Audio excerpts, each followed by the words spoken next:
Hello dear students, आज मैं आप लोगों के समक्ष आईएससी में 90% मार्क्स या उससे अधिक मार्क्स कैसे प्राप्त करें, इस पर मैं चर्चा प्रस्तुत करूंगा। ध्यान देने की बात यह है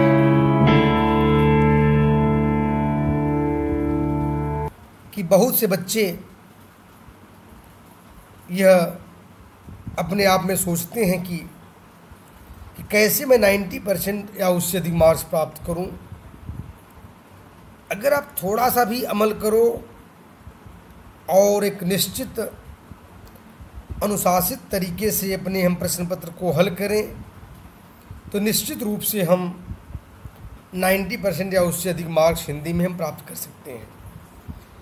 सबसे पहली बात मैं बताऊंगा आप लोगों को टाइम मैनेजमेंट के ऊपर, समय प्रबंधन, यानी समय को कैसे हम सुचारू रूप से परीक्षा में उसको इस्तेमाल करें। ये बहुत महत्वपूर्ण बातें होती हैं और पूरा पेपर बहुत लॉन्ग प्रोसेस में होता है। सेक्शन ए करना है, सेक्शन बी करना है, सेक्शन ए में भी तमाम पार्ट्स होते हैं। तो कैसे हम प्रश्न करें उसकी बात हम कर रहे हैं। पहली बात तो ये देखें कि 15 मिनट रीडिंग टाइम होता है। उस रीडिंग टाइम को भी हम कैसे इस्तेमाल करें। पहले तो पूरा पेपर को सरसरी दृष्टि से पढ़ें और रीडिंग टाइम के समय को हम उसको यूटिलाइज करें। कंप्रहेंशन में अधिक से अधिक पढ़ें, कंप्रहेंशन टाइम में पढ़ें तो इस पर ज़्यादा अच्छा होगा। तो सबसे पहले हम विचार करते हैं सेक्शन ए से राइटिंग। ध्यान देने की बात है, सेक्शन ए से राइटिंग जो है यानी निबंध लेखन, ये 40 मिनट टाइम दें। उस पर हम 35-40 मिनट का टाइम देते हैं तो 20 नंबर के ऐसे के लिए काफ़ी हमें समय देना चाहिए। 40 मिनट का समय इस पर दें, अपने आप में पर्याप्त समय है। और इसके बाद भाव ग्रहण पर हम आ जाएं, कंप्रहेंशन पर। कंप्रहेंशन को रीडिंग टाइम जो आपको 15 मिनट मिले हैं उसका अधिकांश समय आप यूटिलाइज करो कंप्रहेंशन रीडिंग में, उसको समझ लो। यानी उसके अलावा आप 30 मिनट टाइम अगर आप देते हो तो पूरा प्रश्न, यानी जो 4 प्रश्न रहते हैं उसमें उन सभी प्रश्नों का उत्तर सुचारू रूप से आप कर सकते हो। यानी 40 मिनट के अंदर आपको यह सोचना है कि हमें निबंध लेखन पूरा करना है और 30 मिनट के अंदर कंप्रहेंशन यानी भाव ग्रहण को पूरा करना है। व्याकरण पर मैं विचार करूंगा, ग्रामर पर, मुहावरे और लोकोक्तियाँ और वाक् शुद्धिकरण, यानी जो क्वेश्चन नंबर 3 है, प्रश्न पत्र संख्या 3, उसके लिए हमें 20 मिनट अगर टाइम देते हैं तो अपने आप में बहुत समय है, कम नहीं है। और 20 मिनट से अधिक देना भी उचित नहीं है। तो 20 मिनट का समय हम इसके लिए रखें और सुचारू रूप से इसको हम करें। अब मैं आता हूँ सेक्शन बी के टाइम मैनेजमेंट के लिए। सेक्शन बी में से कुल 4 प्रश्न करने होते हैं, ध्यान दीजिए। तो अगर पहला क्वेश्चन के लिए हम थोड़ा अधिक टाइम ले लें, 25 मिनट टाइम ले लें, और क्वेश्चन नंबर 2, 3 और 4 उसके लिए 20 मिनट टाइम। इन 3 किताबों में से हम पहला क्वेश्चन 25 मिनट में करें, दूसरा, तीसरा, चौथा 20 मिनट में। इस तरह से 85 मिनट सेक्शन बी के लिए हुआ। और पूरा पेपर अगर जोड़ा जाए 40 मिनट निबंध लेखन, 30 मिनट भाव ग्रहण, 20 मिनट मुहावरे और 20 मिनट में 3 क्वेश्चन और पहला क्वेश्चन 25 मिनट को अगर देखें तो कुल आप 175 मिनट्स टाइम यूटिलाइज कर लिए। यानी 180 मिनट्स का पूरा प्रश्न पत्र यानी 3 घंटे में आपको करने हैं। 5 मिनट जो अंत में समय बच जाते हैं उस 5 मिनट को आप रिवीजन में लगा दो। कहीं कोई प्रश्न संख्या लिखते समय, क्योंकि जब हम लोग आईसी कॉपियाँ चेक करते हैं, स्क्रिप्ट चेक करते हैं, उसमें कुछ बच्चे इतने जल्दबाजी में होते हैं कि जिस प्रश्न को वे करते हैं उसका क्वेश्चन नंबर नहीं डालते हैं।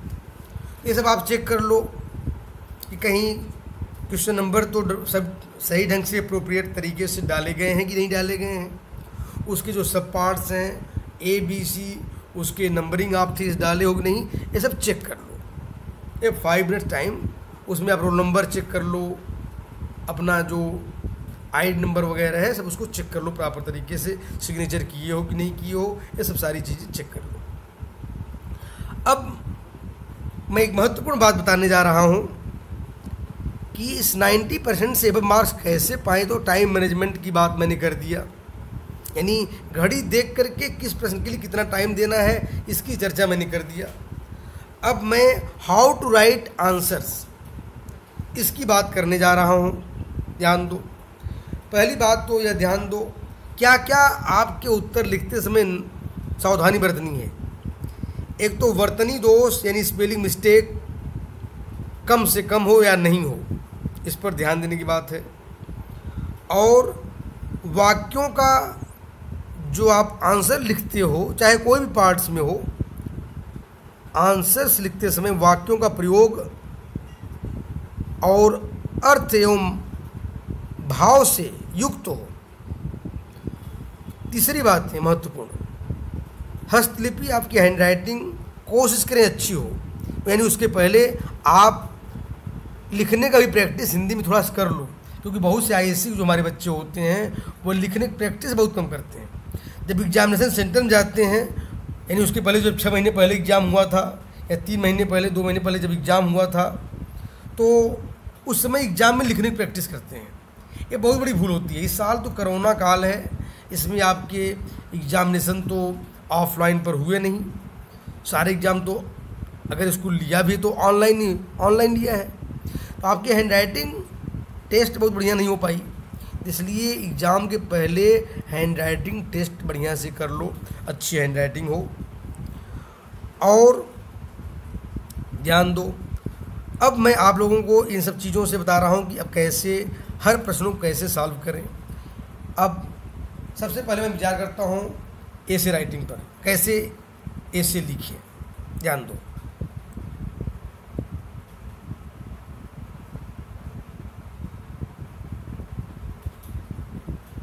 ध्यान दीजिए, ऐसे राइटिंग कैसे लिखें आप।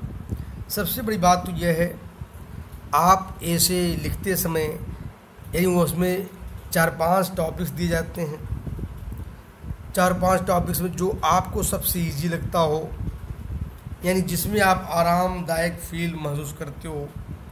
नहीं कुछ अगर आपको बहुत कठिन लग रहा हो, स्टोरी राइटिंग बहुत इजी सेक्शन होता है, आप वहाँ से उसको कर सकते हो। यानी बहुत आसान जो लगता हो, अगर आप कोई बढ़िया ऐसे ले रहे हो जो बड़े ऐसे हैं, तो उन ऐसे करते समय उस ऐसे को अपने विचार में पहले कई सब टॉपिक्स में डिवाइड कर लो। यानी आप ऐसे लिखते समय आप ये पहले विचार कर लो कि कितने पॉइंट्स मैं बताऊं उसमें। पहली बात प्रस्तावना, यानी शुरुआती दौर में प्रस्तावना होना चाहिए, इंट्रोडक्शन होना चाहिए। इंट्रोडक्शन के बाद में उसका बॉडी ऑफ जो ऐसे राइटिंग होता है कई सब टॉपिक्स में डिवाइड हो, लास्ट में कंक्लूज़न हो। इन सब बातों का ध्यान रखेंगे। और जब आप लिखते हो, एक पैराग्राफ और दूसरा पैराग्राफ में एक इंटर रिलेशन हो, दोनों एक आश्रित हो एक दूसरे पर।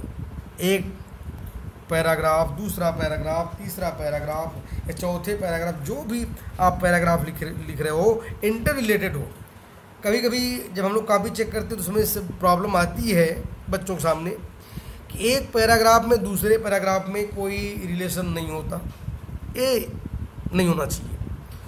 और इसके साथ साथ आप ये ध्यान रखोगे, कोटेशंस ऐसे लिखते समय आप कम से कम 3-4 कोटेशन अगर दे सकते हो तो दो, और नहीं अगर आपका प्रेजेंट माइंड के अनुसार प्रेजेंट अगर कोटेशन आप बना सकते हो तो उसको बना सकते हो।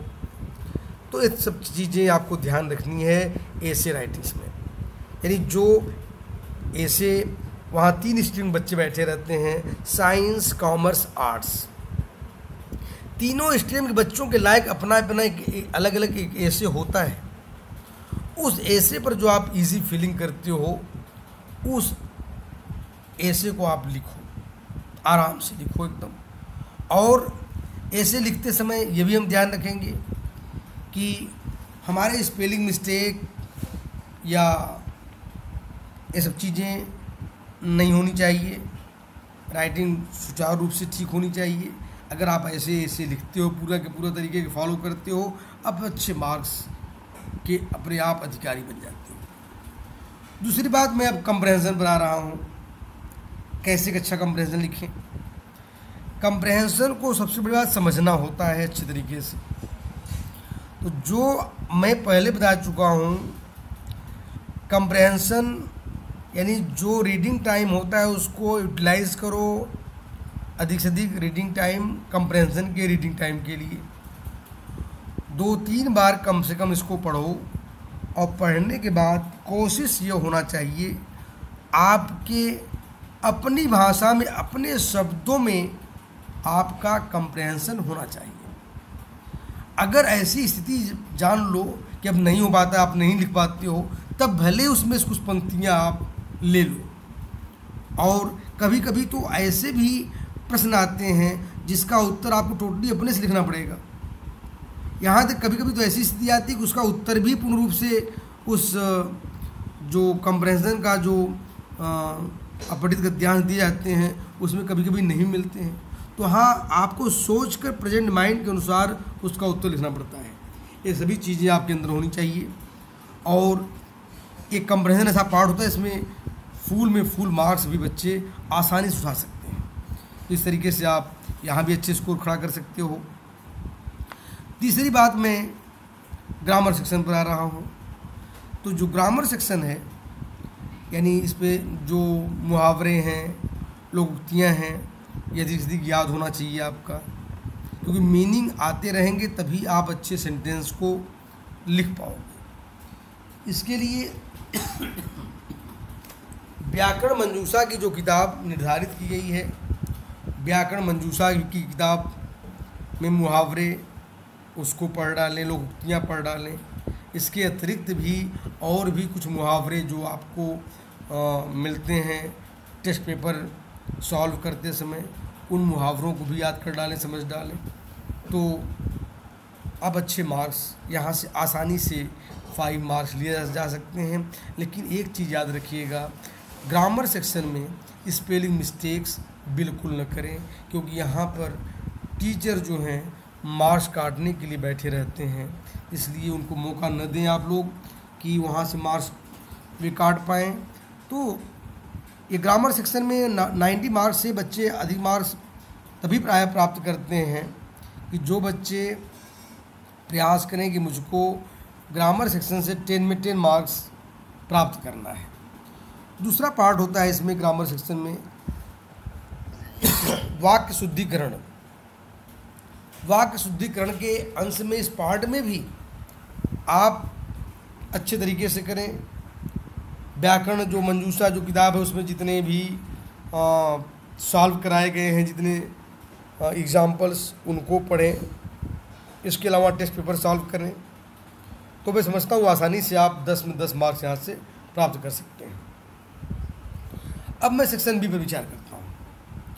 सेक्शन बी के आंसर लिखते समय यहाँ पर 5 किताबें दिए रहते हैं। 3 किताबों में से प्रश्न सॉल्व करना होता है।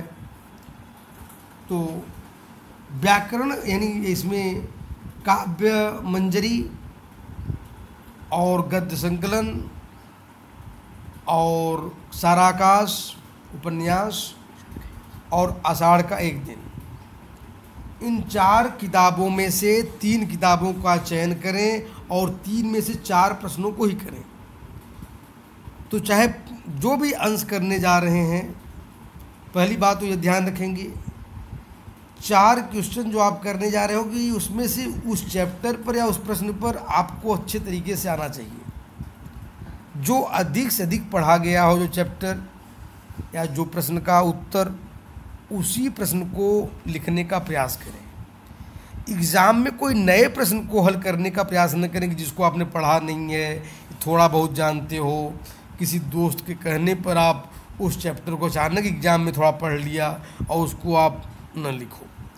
क्योंकि यहाँ सबसे वाइटल चीज़ें होती हैं कि अगर आपको, जो इस साल के बच्चे हैं ISC में 12.5 नंबर का उनका एग्ज़ाम होगा, एक प्रश्न का उत्तर होगा, यानी 4 प्रश्न करने होंगे और 50 नंबर के होंगे, एक प्रश्न 12.5 नंबर का होता है। तो आप अगर इसमें जो एक तो होते हैं जो सब पार्ट्स उसमें दिए रहते हैं, कई 3-4 सब पार्ट्स होते हैं, तो ऐसे प्रश्नों को आप अवश्य सॉल्व करें। वो स्कोरिंग होते हैं और उनको न भूलें। यानी उसमें जैसे 2-3 लाइनें दी जाती हैं, उस पर कम से कम 4 प्रश्न या 5 प्रश्न ISC में पूछे जाते हैं। 4-5 प्रश्न उसमें सब टॉपिक्स बन जाते हैं। जैसे आपने एग्जामिनेशन ICSE में दिया था, उसी तरीके का प्रश्न यहाँ पर भी दिए जाते हैं। तो आप ऐसे प्रश्न को अवश्य करें। और लेकिन अगर उसमें कोई पार्ट्स का आंसर आपको बढ़िया से न आता हो तो ऐसे प्रश्नों को तब बल्कि वहाँ छोड़ दें, तब लॉन्ग प्रश्न करें। जब आप लॉन्ग प्रश्न करने जा रहे हो तो एक चीज़ अवश्य याद रखें, वहाँ कोटेशंस ज़रूर दें। यानी चैप्टर में जो लाइनें होती हैं तो उन लाइनिंग को, कुछ चैप्टरों के लाइनिंग को याद कर लें, जिसमें 2-3 बार 4 बार उस कोटेशन के रूप में यूज करें। और एक चीज़, अगर कहीं भाव साम्य के रूप में अन्य कोई लेखक भी अगर उस चैप्टर के संदर्भ में या उस प्रकरण के संदर्भ में कुछ कहा है, कुछ कविता काव्यांश है, गद्यांश है, कुछ किसी ने कुछ कहा है, तो उसको अगर लिखते हो तो एग्जामिनर के माइंड पर बहुत पॉजिटिव इफेक्ट डालता है। आप 12.5 में 12.5 नंबर आसानी से प्राप्त कर सकते हो। तो ऐसी स्थिति में याद रखें, हम या तो लॉन्ग प्रश्न करने जा रहे हैं तो 3-4 कोटेशन अवश्य दें वहाँ पर। कोटेशन माने उद्धरण, उद्धरण माने जो किताबों में कुछ लाइनिंग दी जाती हैं, जो कवि ने कुछ कहा है, लेखक ने कुछ कहा है, उसको जरूर लिखें। अगर आप ऐसा करते हो, आप यहाँ पर भी 12.5 में 12.5 नंबर पाते हो। इस तरीके से आप बहुत अच्छा आंसर लिख सकते हो।